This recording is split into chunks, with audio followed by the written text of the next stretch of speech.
આપણે ward number 10 માં આપણે મેં આવી હતી બેનને જરૂરિયાત હતી કે સાયકલની જરૂર છે, એટલે મેં પછી સરકાર પાસે રજૂઆત કરી અને સરકાર તરફથી એમ કે બેનની સાયકલ આપી છે તો પછી જીવન જરૂરિયાત કામ છે અને મેં એમને સમજી.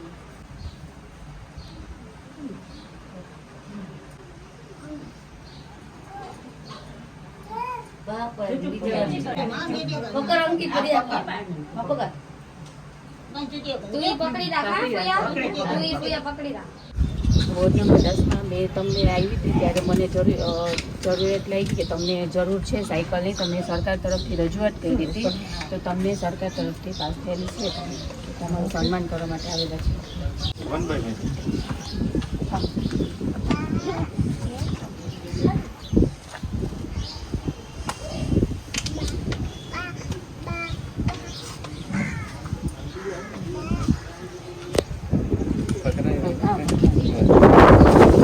દીવમાં ગોગલા વોર્ડ નંબર 10 માં વિકલાંગોને વ્હીલચેર, ટોયલેટ સીટ અને વોકિંગ સ્ટીક આપવામાં આવી.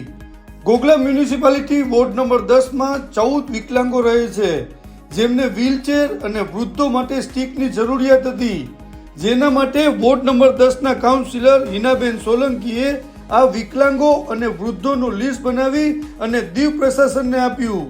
દીવ પ્રશાસને દરેક વસ્તુઓને મંજૂર કરી અને કાઉન્સિલરને આપતા કાઉન્સિલર હિનાબેન સોલંકીએ વોર્ડ નંબર 10 માં આ વિકલાંગો અને વૃદ્ધોના ઘરે ઘરે જઈ અને તેમને આ વ્હીલચેર, ટોયલેટ સીટ અને વોકિંગ સ્ટીક આપી અને તેમનું ફુલાર અને શાલ ઓઢાડી સન્માન કર્યું. લાભાર્થીઓએ દીવ પ્રશાસન અને કાઉન્સિલર હિનાબેન સોલંકીનો આભાર માન્યો. વોર્ડમાં જઈ અને આ વૃદ્ધો અને વિકલાંગોની સૂચિ તૈયાર કરી અને સરકાર પાસે આ સૂચિ મુજબ જરૂરિયાત વસ્તુ માંગી અને આ લાભાર્થીઓને પહોંચાડવી, જે એક સરાહનીય કામગીરીને વોર્ડ નંબર 10 ના લોકોએ હિનાબેનની પ્રશંસા કરી.